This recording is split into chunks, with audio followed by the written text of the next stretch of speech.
Mohon maaf, dengan segala rasa hormat saya izin mengomentari pernyataan ini. Kalau kita ingin maju sebagai umat ya, kita harus meninggalkan zakat. Pernyataan ini bertabrakan langsung dengan prinsip dasar Islam. Zakat bukan sekedar anjuran sosial, tetapi rukun Islam. Sesuatu yang menjadi rukun tidak mungkin dianggap penghambat kemajuan. Jika ada nanti yang merasa sholat sebagai penghambat kemajuan karena menyita waktu, apakah akan dianjurkan juga untuk meninggalkan sholat? Zakat itu nggak populer. Quran juga tidak terlalu mempopulerkan zakat. Pernyataan Al-Quran tidak mempopulerkan zakat secara ilmiah tidak tepat, baik dari sisi nas, bahasa, maupun pemahaman ulama. Pertama, dari sisi teks Al-Quran sendiri, zakat termasuk salah satu perintah yang paling sering digandengkan dengan sholat. Ini bukan kebetulan, tetapi menunjukkan kedudukan zakat sebagai rukun Islam yang sangat fundamental. Allah Subhanahu wa Ta'ala berfirman, "Dirikanlah sholat dan tunaikanlah zakat." Ayat seperti ini banyak di dalam Al-Quran. Secara statistik, para ulama menyebutkan bahwa zakat disebut puluhan kali dalam Al-Quran, sering berbasangan dengan sholat. Dalam Islam, pengulangan perintah adalah indikasi kuat tentang pentingnya suatu ibadah. Kalau sesuatu disebut berulang-ulang dalam kitab suci, bagaimana bisa dikatakan tidak dipopulerkan? Kedua, zakat bukan hanya disebut tetapi dijelaskan fungsinya. Allah Subhanahu wa Ta'ala berfirman, "Ambillah zakat dari harta mereka, dengan zakat itu kamu membersihkan dan menyucikan mereka."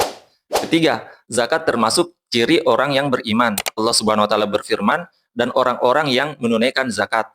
Jadi logika sederhananya, kalau Al-Quran memerintahkan zakat berulang kali, menggandengkan zakat dengan sholat, menjadikannya ciri orang beriman, menjelaskan hikmahnya, maka secara ilmiah tidak masuk akal menyebutnya tidak dipopulerkan.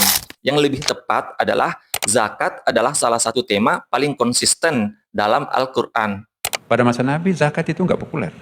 Zakat termasuk rukun Islam. Hadis paling masyhur, Islam dibangun di atas 5 perkara, di mana zakat disebut sejajar dengan syahadat dan sholat. Rukun agama tidak mungkin dianggap tidak populer. Nabi Muhammad SAW mengutus amil zakat ke berbagai kabilah, menetapkan nisab, haul, dan jenis harta, menjelaskan ancaman keras bagi yang enggan zakat. Jika zakat tidak populer, untuk apa semua ini? Untuk apa ada sistem amil resmi? Pada masa sahabat juga nggak populer. Bukti paling tegas, perang melawan penolak zakat. Setelah wafatnya Nabi Muhammad SAW, muncul kabilah yang menolak membayar zakat. Apa respon para sahabat radhiyallahu anhum? Abu Bakar As-Siddiq tidak berkata, "Ya sudah, zakat memang tidak populer." Beliau justru memerangi mereka. Kalimat beliau yang masyhur, "Demi Allah, aku akan memerangi siapapun yang memisahkan antara sholat dan zakat." Secara logika sederhana, sesuatu yang tidak penting tidak akan menyebabkan perang negara. Fungsi sosial zakat pada masa sahabat sangat nyata. Di masa Umar bin Khattab radhiyallahu anhu, Baitul Mal kuat, distribusi zakat berjalan. Bahkan dalam beberapa riwayat, sulit menemukan mustahik di sebagian wilayah karena kebutuhan dasar sudah terpenuhi.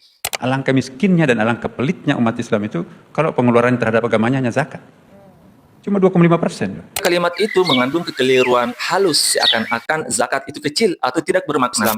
Zakat adalah kewajiban Allah tetapkan dalam Al-Quran. Ia bukan ukuran kemurahan hati persi manusia, tetapi hak yang diwajibkan. Menunaikan zakat tidak pernah disebut pelit dalam syariat, justru meninggalkannya termasuk dosa besar.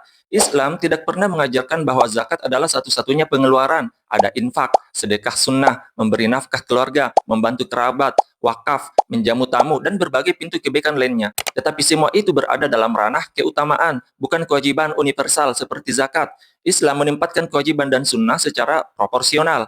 Zakat adalah batas minimal wajib, bukan batas maksimal kebaikan. Siapa yang menunaikan kewajiban, selamat dari dosa. Siapa yang menambah dengan amalan sunnah akan memperoleh keutamaan tambahan. Tetapi tidak boleh mencela orang yang hanya karena ia berhenti pada batas wajib.